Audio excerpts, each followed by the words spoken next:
KVS Haridas സ്വർണ്ണക്കള്ളക്കടത്ത് പരാമർശിക്കുന്ന പ്രധാനമന്ത്രി 4 കൊല്ലം മുമ്പ് നടന്നതാണ്. 3 സെൻട്രൽ ഏജൻസീസ് അന്വേഷിച്ച വിഷയമാണ്. അതിൽ പൊളിറ്റിക്കൽ കണക്ഷൻ ഉണ്ട് എങ്കിൽ മുഖ്യമന്ത്രിയോ അതല്ലെങ്കിൽ മന്ത്രിമാരോ അതല്ലെങ്കിൽ നേതാക്കളോ ഒക്കെ അതിനകത്ത് ഇൻവോൾവ് ആയിട്ടുണ്ടെങ്കിൽ ഈ 4 ഏജൻസികൾ അന്വേഷിച്ചിട്ട് 3 ഏജൻസികൾ അന്വേഷിച്ചിട്ട് 4 വർഷം കൊണ്ട് ഇവരെ പൂട്ടാൻ കഴിയില്ലേ? ഒന്നാമത്തേത്. രണ്ടാമത്തേത് നോക്കൂ, ഈ കരുവന്നൂർ വിഷയം പുറത്തേക്ക് വന്നിട്ട് 2 വർഷത്തിലധികമായി. ഇനി എക്സാലോജിക്കുമായി ബന്ധപ്പെട്ട് ഈ ആദായ നികുതി ഇൻട്രീം സെറ്റിൽമെന്റ് ബോർഡിന്റെ റിപ്പോർട്ട് വന്നിട്ട് തന്നെ ഒരുപാട് മാസങ്ങളായി, 1 വർഷത്തിനടുത്തായി. അപ്പോൾ ഇതൊന്നും പുതിയ കാര്യമല്ല. പ്രധാനമന്ത്രി ഇതൊക്കെ ഇങ്ങനെയാണ്, കുഴപ്പമാണ്, പ്രശ്നമാണെന്നൊക്കെ ഇവിടെ നിന്ന് പ്രസംഗിച്ചാൽ മതിയോ? അദ്ദേഹത്തിന്റെ കീഴിലുള്ള ഏജൻസികൾ ഉണ്ടായിരുന്നില്ല? ഇതിലൊക്കെ വലിയ കുഴപ്പമുണ്ടായിരുന്നെങ്കിൽ നേരത്തെ ഇതിൽ ഉൾപ്പെട്ടിരിക്കുന്ന ആളുകളെ അറസ്റ്റ് ചെയ്യാമായിരുന്നല്ലോ.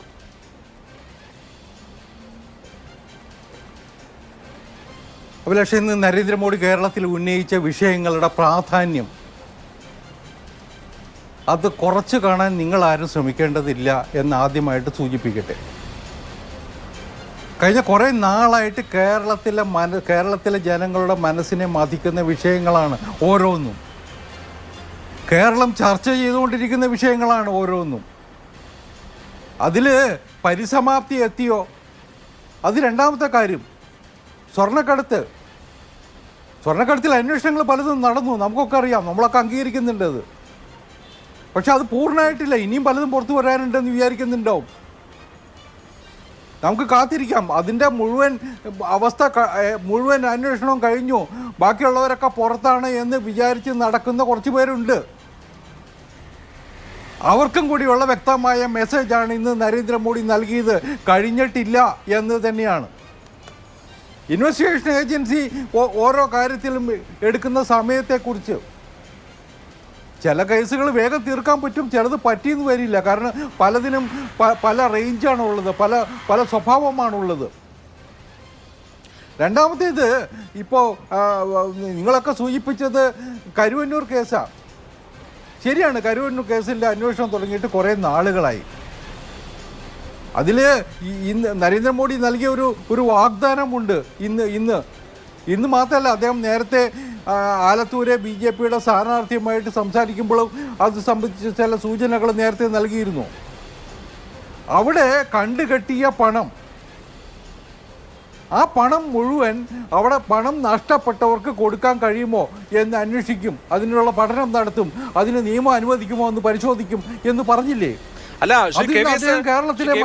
എൻഫോഴ്സ്മെന്റ് ഡയറക്ടറേറ്റ് കോടതിയിൽ തന്നെ പറഞ്ഞ കാര്യമാണ്. കണ്ടുകെട്ടിയ പണം നിക്ഷേപകർക്ക് കൊടുക്കുന്ന, അവരുടെ നിക്ഷേപമായിരുന്നല്ലോ, നിക്ഷേപകർക്ക് കൊടുക്കുന്ന കാര്യത്തിൽ പോസിറ്റീവായിട്ടുള്ള അല്ലെങ്കിൽ അതിന് നിയമപരമായ സാധ്യതകൾ ഉണ്ട് എന്നാണ് കാണുന്നത്. അത് നിയമപരമായി നടക്കേണ്ട, അതല്ലെങ്കിൽ സാങ്കേതികമായി നടക്കേണ്ട ഒരു കാര്യമാണ്. ഇവിടെ ഒരു പൊളിറ്റിക്കൽ ക്വസ്റ്റ്യൻ ഉന്നയിക്കുമ്പോൾ ഈ സ്വർണ്ണക്കടത്തുമായി ബന്ധപ്പെട്ട് എന്തൊക്കെ കാര്യങ്ങൾ ഇവിടെ നടന്നു? ഞാൻ പറഞ്ഞില്ലേ, 2020 നടന്ന ഒരു സംഭവം. അതിനകത്ത് 3 ഏജൻസികളുടെ അന്വേഷണം കഴിഞ്ഞു. അതിൻ്റെ 2 ഏജൻസികൾ ചാർജ് ഷീറ്റ് കൊടുത്തു. ഇതൊക്കെ കഴിഞ്ഞിട്ട് ഈ കേസിൽ പ്രതിയായ ആൾ കുറെ വെളിപ്പെടുത്തൽ നടത്തിയിട്ട് 1.5 വർഷമായി. വെള്ളം ഇങ്ങനെ ഒഴുകിപ്പോയിക്കൊണ്ടേയിരിക്കുകയാണ്. ഇത് ഓരോ തെരഞ്ഞെടുപ്പ് കാലത്തും സ്വർണ്ണക്കള്ളം കടത്ത് നടത്തിയില്ലേ എന്ന് പ്രസംഗിച്ചുകൊണ്ട് എന്താ ഈ കാര്യം? അഭിലാഷേ, ഞാൻ ഒരു സിമ്പിൾ ചോദ്യം ചോദിച്ചോട്ടെ. അതിൽ ഇൻവോൾവ് ആയിട്ടുള്ള ഒരാളാരാ? മുഖ്യമന്ത്രിയുടെ പ്രിൻസിപ്പൽ പ്രൈവറ്റ് സെക്രട്ടറി ആയിരുന്നില്ലേ? മുഖ്യമന്ത്രിയുടെ ഓഫീസിൻ്റെ മുഴുവൻ നിയന്ത്രണം കൈകാര്യം ചെയ്തിരുന്ന വ്യക്തിയായിരുന്നില്ലേ? ഇതിനേക്കാൾ കൂടുതൽ തെളിവിന് കേരളത്തിലെ ജനങ്ങൾക്ക് വേണോ? ബാക്കി നടപടികൾക്ക് ചില സമയം ഉണ്ടാവുമായിരിക്കും, അതിന് അന്വേഷണം നടക്കുന്നുണ്ടാവും. ഞാൻ അന്വേഷണ ഏജൻസിയുടെ വക്താവൊന്നുമല്ല. പക്ഷേ ആ കേസ് കോടതിയുടെ മുമ്പിലാണ്, ട്രയൽ സ്റ്റേജിലാണ്. ആ കേസിൽ തീരുമാനം ഉണ്ടാവട്ടെ. കേസിൽ തീരുമാനം ഉണ്ടായിട്ടില്ല, ഇപ്പോഴും കോടതിയിലാണ്.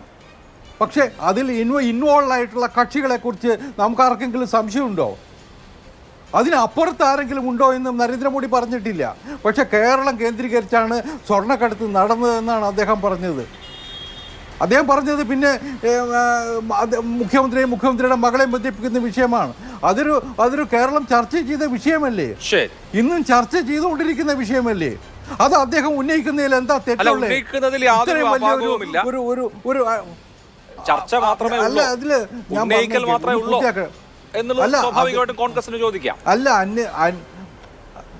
അല്ല, ഞാൻ ചോദിക്കട്ടെ, എക്സാലോജിക്ക് ഉൾപ്പെടെയുള്ള കേസുകളിൽ അന്വേഷണം നടക്കുന്നില്ലേ? നിങ്ങൾക്ക് സംശയമുണ്ടോ? അന്വേഷണം നടക്കുന്നില്ലേ?